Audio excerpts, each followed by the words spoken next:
Buenas noches. En mi calidad de coordinador general de la Red de Gobierno, Administración Pública y Planificación, quiero ubicar esta actividad en el contexto de las actividades que de aquí en adelante va a seguir desarrollando nuestra red. La Red de Gobierno seleccionó como uno de sus tres temas de trabajo el tema de la familia. Las razones para esto son las que queremos explicar a modo de introducción a esta primera actividad. Nos interesa insistir en qué debemos entender por familia cuando en nuestro trabajo hablemos de la familia. El rol de la misma para el futuro de nuestro país como fundamento de una política pública adecuada a la complejidad de la actual realidad social. Hoy día necesitamos un concepto inclusivo de la familia que corresponda a nuestra realidad social y supere, en el sentido dialéctico de la palabra, es decir, que conserva lo esencial, pero supera lo que fue un momento histórico cultural accidental. Queremos superar el concepto excluyente tradicional, el concepto nuclear patriarcal, que hasta el presente dominó y que algunos y algunas se resisten a aceptar, que ya no corresponde con la realidad contemporánea, social y de derechos humanos de nuestro país. Hay organizaciones que pretenden tener patente de corso para defender la familia, como si nuestro movimiento no fuera también un defensor de la familia. El ser humano es un ser social. Esto significa que su plena humanidad, aquello que lo distingue de otras especies, su conciencia intelectual, emocional, social y moral, y sus formas concretas de ser humano, es decir, su humanidad, surgen precisamente del desarrollo en la convivencia, en comunidad con otros seres humanos mayores, que son los portadores que la cultura que él debe apropiarse. Y aunque nosotros compartimos con otras especies de animales lo que podríamos decir un cierto sentido de familia, en sentido estricto, la familia es una creación cultural.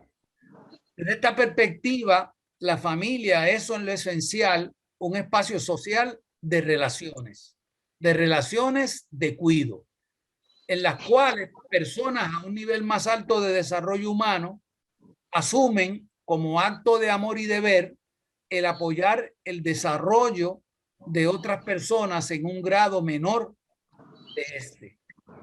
Ese cuidar inicial en la familia es en gran medida decisivo para lo que el ser humano va a hacer el resto de su vida, para cosas tales como su autoconcepto, su autoestima, su autonomía, para la manera como ve o piensa el mundo, la forma en que se enfrenta a los diferentes retos que la vida le presentará.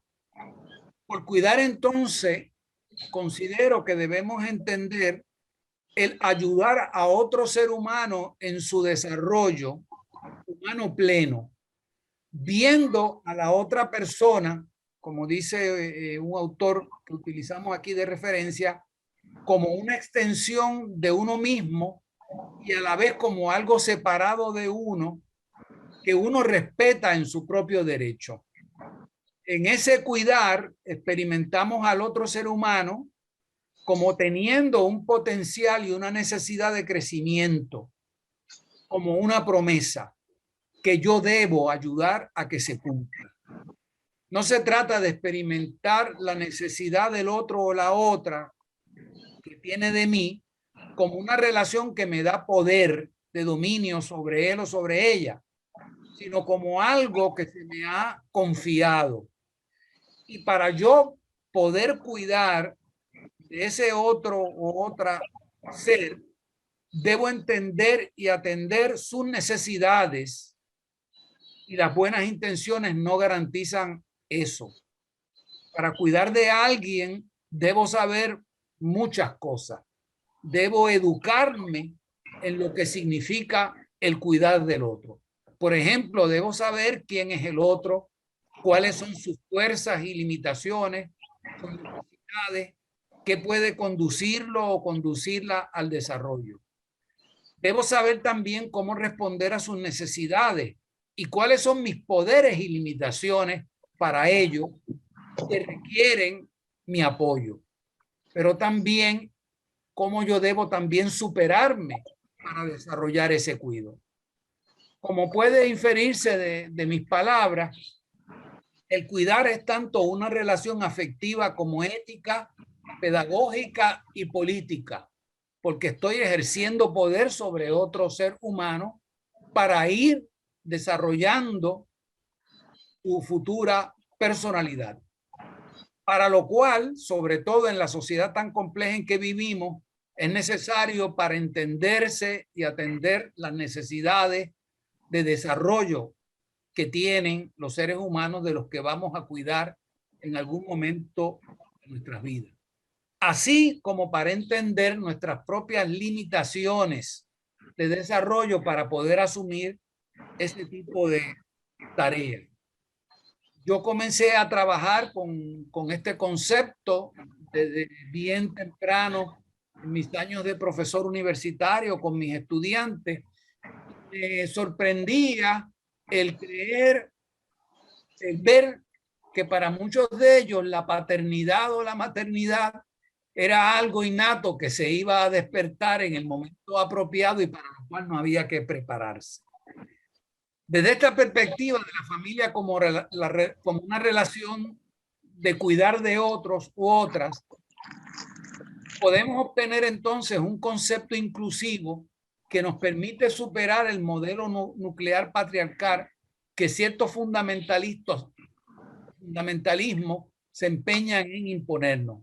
Un concepto que nos sirva de base para entender y valorar la diversidad de la composición familiar que hoy tenemos en nuestro país y poder formular entonces una política pública para fortalecer la familia como basamento del Puerto Rico que necesitamos y vamos a reconstruir en nuestro movimiento Victoria Ciudadana.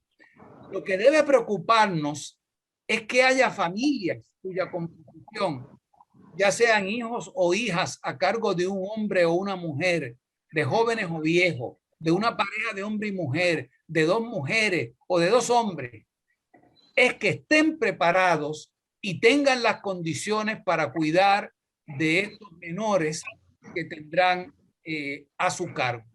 Eso es lo que debe importarnos. Bueno, con estas palabras entonces intentamos explicar lo que persigue nuestra red de gobierno y dentro de ese tema de apoyar el desarrollo familiar, uno de los subtemas que nos interesa es la situación actual de la familia en Puerto Rico y dentro de eso el tema del mucho maltrato que se vive dentro de la familia, qué políticas públicas existen al respecto, qué funciona, qué no funciona y qué podemos hacer para mejorar esta situación. Y es con este propósito en mente que hemos invitado a esta primera actividad al licenciado Pedro Bras, que tiene una larga experiencia con este tema y al cual entonces pues cedo la palabra. Muy agradecido, Ángel. Saludos. Entiendo que estamos ante la red de gobierno principalmente, ¿no? Es el público que estamos presentando. Es correcto, ¿verdad? Sí. Profesor. Bueno, escuchando a Villarini, me doy cuenta de que es importante aclarar lo siguiente. La materia que voy a tocar brevemente hoy no va dirigida a contestar gran parte de esas preguntas, de ese complicado análisis que acaba de hacer el profesor Villarini, sino que más bien va a asuntos técnicos importantes que se deben de tomar en consideración, sobre todo cuando se está desarrollando una política de gobierno. En cerca de 30 años que llevo trabajando con este tema, es importantísimo señalar lo siguiente. Esa política pública diseñada a finales de los 80 y a finales de los 90 nos trajo, y ahora podemos corroborar, a una debacle, que es lo que existe ahora mismo en ese campo, que es la protección de menores.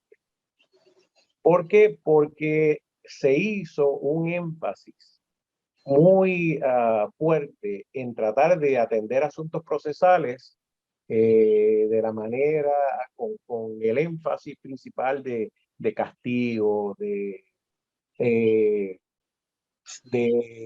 poner leyes estrictas, de hacer más complicado, de que una vez removíamos, había que inmediatamente sacar esos menores de esos hogares donde estaban en peligro. Y ahí nos encontramos que estábamos ante una situación ideológica que está recogida en gran parte en lo que plantea muy bien, en mi opinión, el profesor Villarín. Hay dos posiciones sumamente importantes que se enfrentan en todo este andamiaje que vamos a ver que procesalmente significa el área de protección de menores. Existe un sector que entiende que efectivamente lo que deberíamos de hacer es sacar a los niños inmediatamente, niños y niñas inmediatamente de sus hogares y llevarlos a un hogar donde alguien los quiera. Promover a esos efectos, que inmediatamente haya una adopción lo antes posible, que quitárselo a este sector.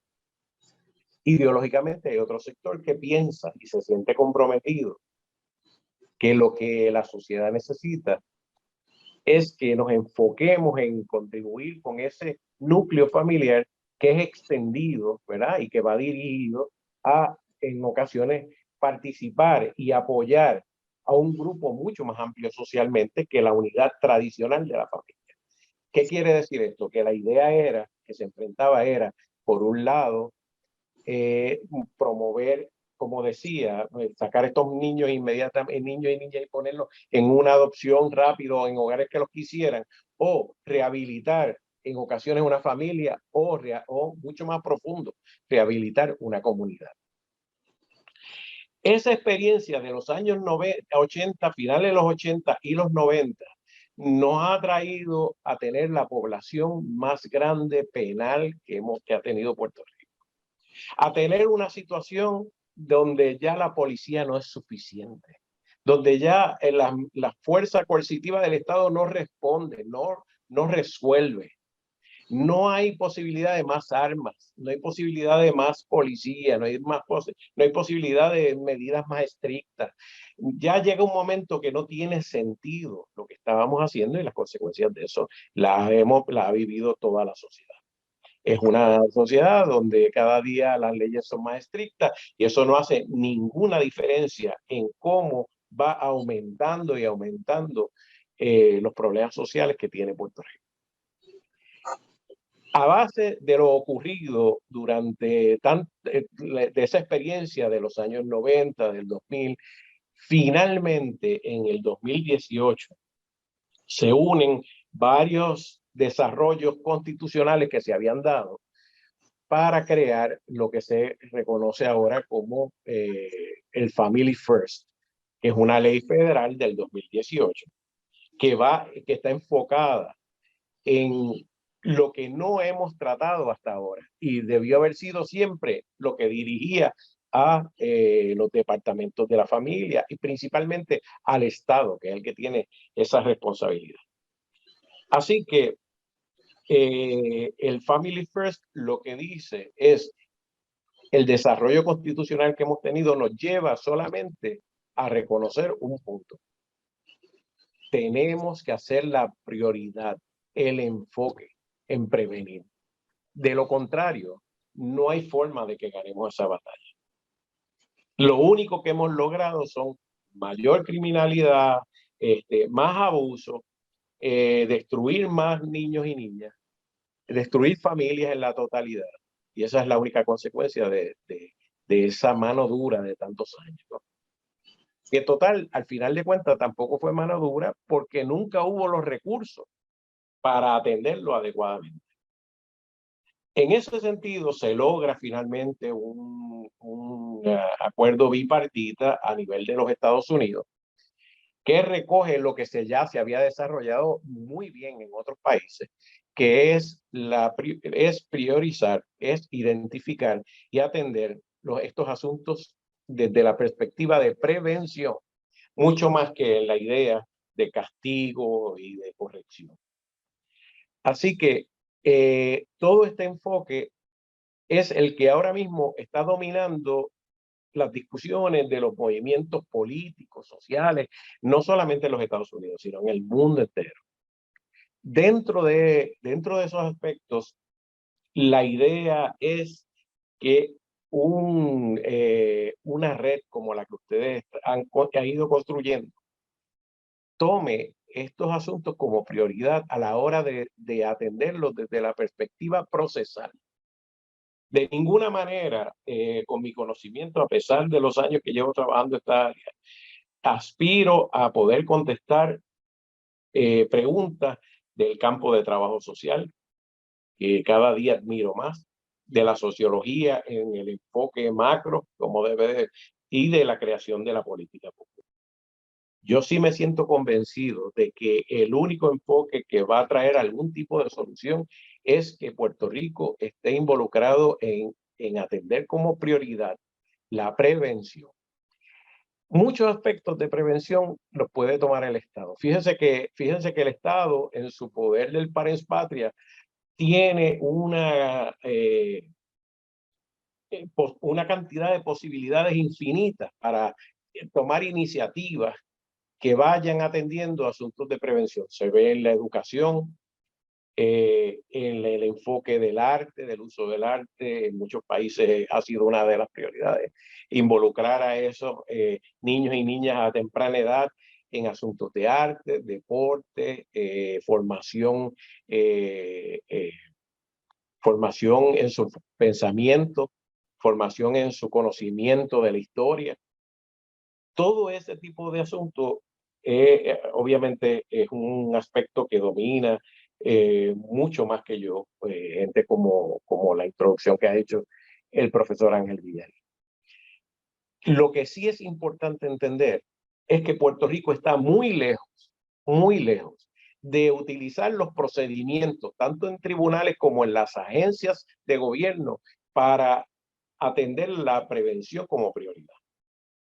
De hecho, ahora mismo la crisis es tan grande que prácticamente el Estado casi ha pasado a un segundo plano, promoviendo acciones entre familiares y parientes que antes le tocaba esa responsabilidad al Estado.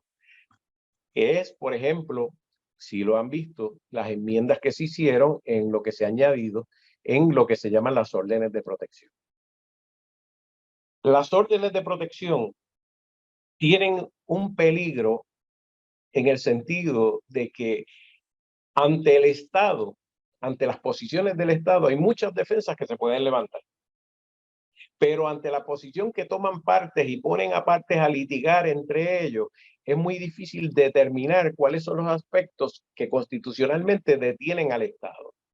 Y ese es un aspecto procesal importantísimo en este tipo de derechos. No estamos hablando aquí de derecho de familia, no estamos aquí hablando de las determinaciones cotidianas que se hacen de custodia y el uso de la patria potestad. Estamos hablando de cómo la patria potestad, ese derecho de padres y madres, y quiero decir con esto, padres y madres, sean biológicos, adoptivos, de cualquier manera, en ocasiones, ante las nuevas posibilidades de una familia, como adelantó Villarini. Todo ese derecho que detiene de quien estamos hablando es del Estado. Por eso es que es bien importante entender en estas etapas procesales que de lo que estamos hablando es de el enfoque que tiene el Estado para intervenir y que puede detenerlo y fiscalizarlo. Así que estamos hablando puramente de unos aspectos del constitucionalismo puertorriqueño importantísimo para cualquier movimiento que aspire en algún momento no solamente al poder, sino que a administrar el poder adecuadamente. ¿Qué puede hacer el Estado para sacarle provecho a una intervención temprana versus tratar de invertir donde ya no tiene posibilidad de invertir más? ¿Qué es lo que está ocurriendo en la criminalidad y en múltiples aspectos de problemática social de adultos, la violencia doméstica? Es innumerable los problemas sociales que son consecuencias de no haber ocurrido una intervención adecuada en el campo de prevención. A esos efectos, hicimos el acercamiento, hemos hecho el acercamiento ante todas las puertas que se nos han abierto. A esos efectos también, pues obviamente nos acercamos a una persona en quien confiamos, en que entendemos que entendería inmediatamente qué eran las propuestas que estábamos haciendo. Y nos hemos dirigido al profesor Villarini y su rol en la red de gobierno para fines de Victoria Ciudadana. Nosotros entendemos que tenemos que crear todas las alternativas posibles para que en los procedimientos que se dan en beneficio de prevenir haya un alto grado de fiscalización. Eso es una de las debilidades más grandes que tiene Puerto Rico.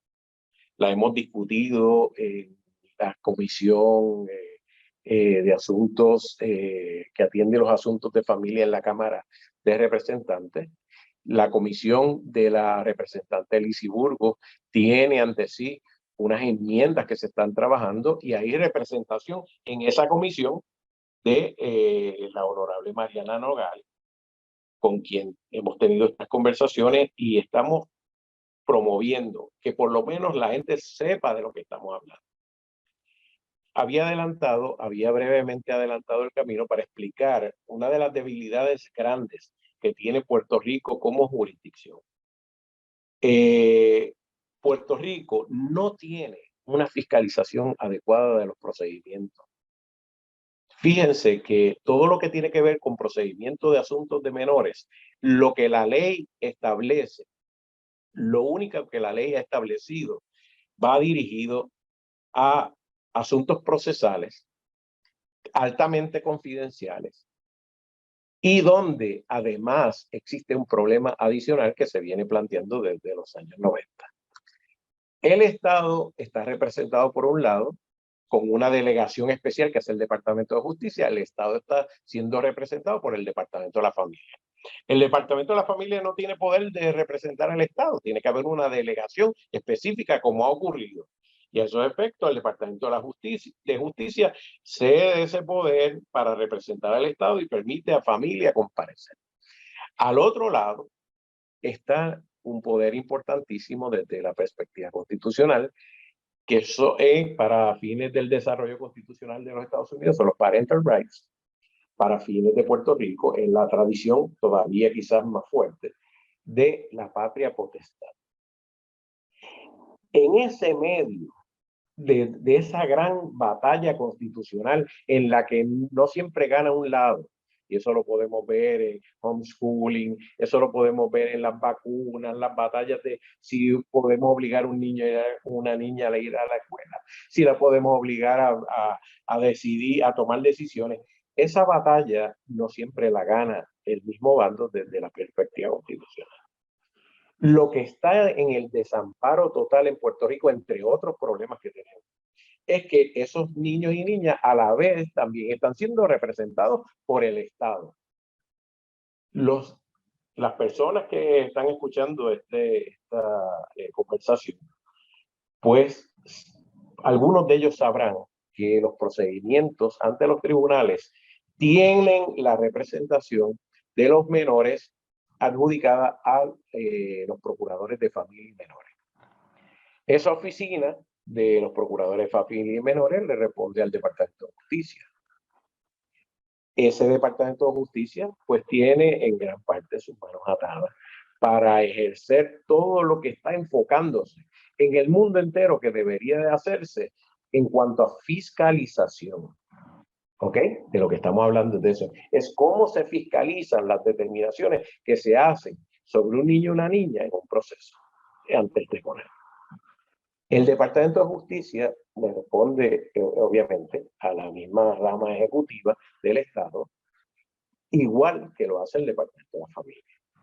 Si nosotros vamos a procedimientos de apelación, existiría también un problema todavía peor, que ha decidido el procurador, la oficina del procurador general, que es la oficina que defiende la constitucionalidad de todos los hechos, los actos del Estado y todas las leyes del Estado.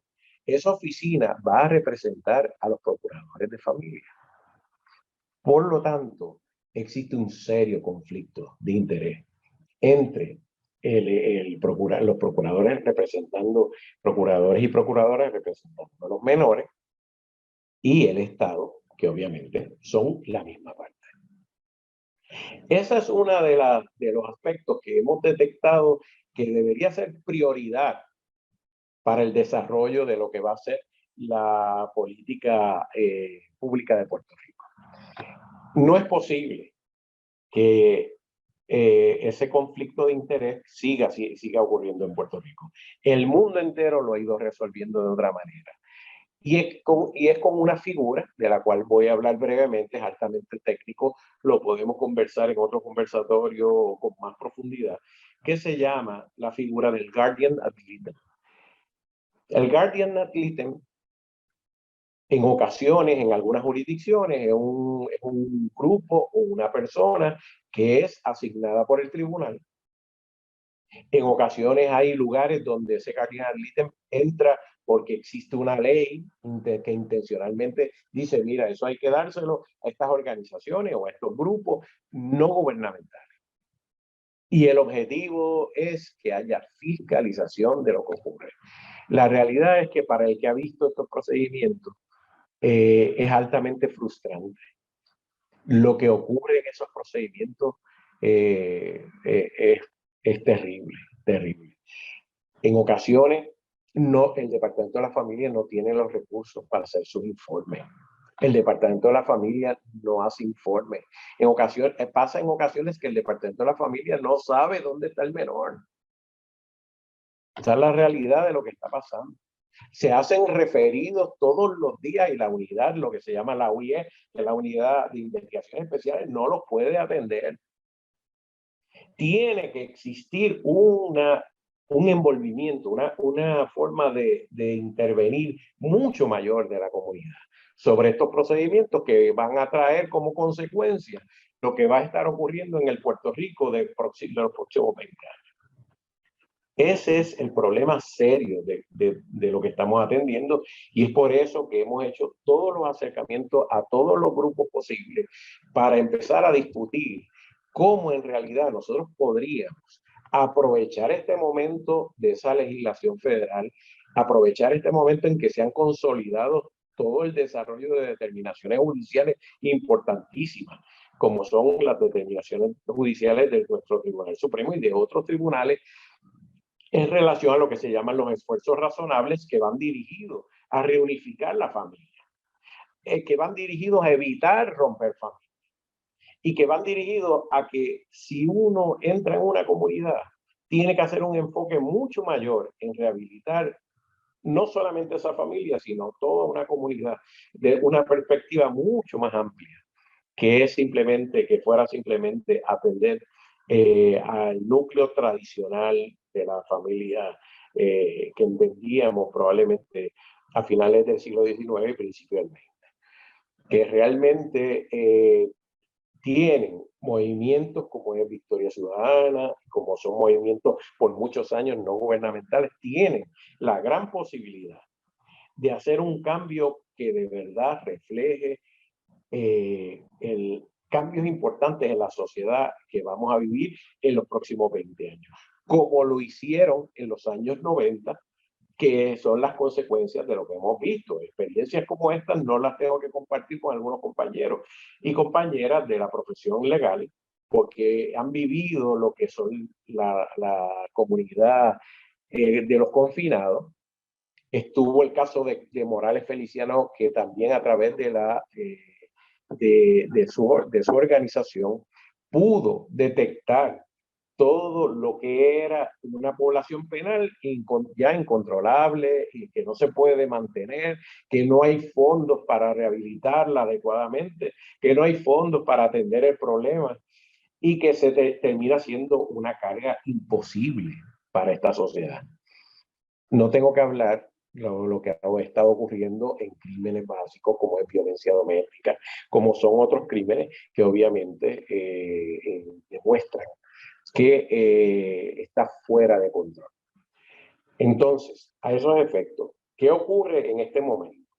En este momento, por la relación que Puerto Rico tiene con los Estados Unidos, tiene no solamente la obligación, sino que podría tener la ventaja de encontrarse una situación en derecho que permita a Puerto Rico hacer propuestas nuevas, hacer propuestas que de verdad cumplan con lo que hemos visto, con la experiencia que hemos tenido durante estos años. Así que a tales efectos lo que quisiéramos es que aprovechemos este momento para, si se va a hacer una enmienda, no sea una enmienda con arreglos que no tienen ningún impacto. Muchos de las ideas son gente que de verdad cree a estar haciendo una aportación importante, pero lo que hemos vivido la práctica, lo que hemos vivido, cómo eso está ocurriendo cotidianamente en los tribunales, cómo está ocurriendo fuera del tribunal, que ese es otro aspecto bien importante, que es como el Estado, a través de sus agencias de gobierno, atiende un montón de asuntos que no lleva al tribunal. Los que hemos vivido esa experiencia sabemos que hay muchas de las enmiendas que se están recomendando que realmente no sirven para nada en lo que se quiere lograr, que es un cambio de filosofía, si es que se puede decir, sobre cómo atender este asunto y qué es lo que queremos impactar. ¿Cuáles son las consecuencias que veríamos si no atendemos el asunto y lo seguimos trabajando de la manera que lo tenemos? Y la estamos viendo. La estamos viendo en todos los aspectos sociales. Así que hemos estado trabajando varias enmiendas que se pueden hacer procesalmente para atender asuntos procesales en los tribunales. ¿Qué podemos resolver? Porque obviamente, si no existe la ley de protección de menores, todos los derechos del Estado se quedan intactos. El Estado no necesita una ley procesal para tener su parens patriae y poder intervenir, y eso lo demostraron leyes anteriores. El Departamento de la Familia puede erradicar procedimientos ordinarios que no necesitaría llevar un procedimiento especial de protección. Lo que pasa es que los procedimientos especiales, como es la ley 246 del 2011, que es la última ley vigente, que empezó siendo con aquellas leyes de principios de los 80. La ley 75 de 1980, que fue como el primer momento donde se empezaron a crear procedimientos especiales para ver cómo esto se agilizaba.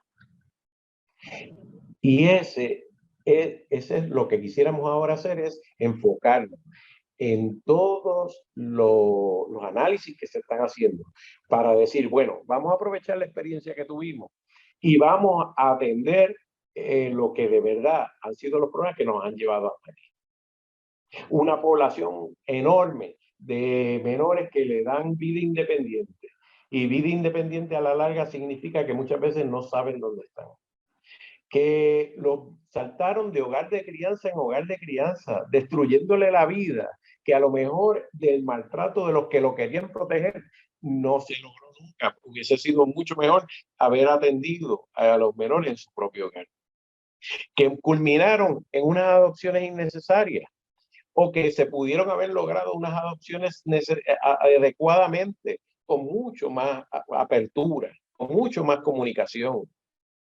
Y hubiésemos tenido en el 2022 otra sociedad que no necesita de que aumenten las armas, que no necesita de más policías, que no hubiese necesitado, que hubiese tenido su enfoque claro en dónde es que teníamos que invertir.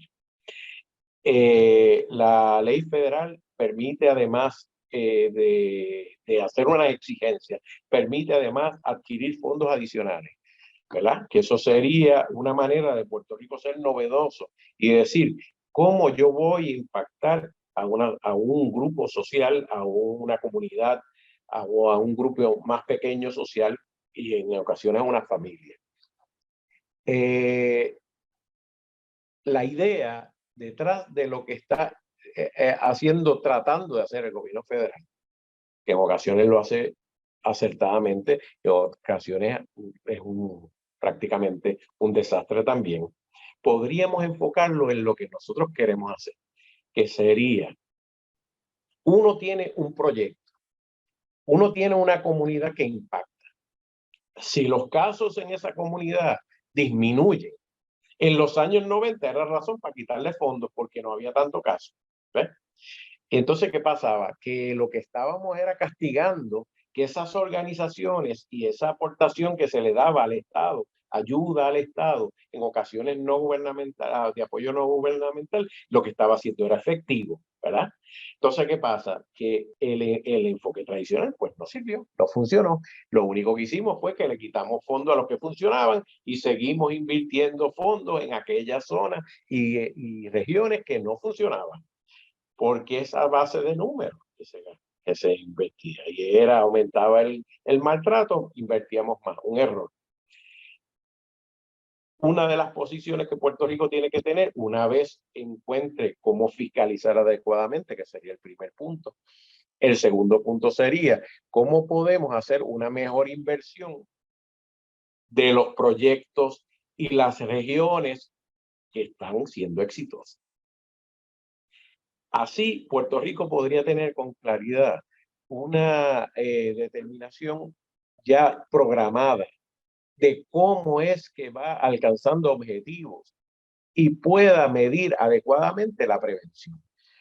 Lo que hace la prevención no tiene precio. Ya una vez que el maltrato ocurrió, estamos manejando ya una situación terrible, terrible, altamente dañina. Ya cuando el maltrato ocurrió, en ocasiones tenemos vidas que es muy difícil ayudarla a superar lo ocurrido. Cuando el maltrato ya ocurrió, en ocasiones no hay vida para superar lo que pudimos haber evitado. Si Puerto Rico se enfoca en la posibilidad de prevenir, de poner sus esfuerzos, de poner sus recursos, podría hacerlo con mucho menos recursos de los que invierte ahora. Podría demostrar que necesita mucho menos dinero, mucho menos recursos para atender asuntos en prevención.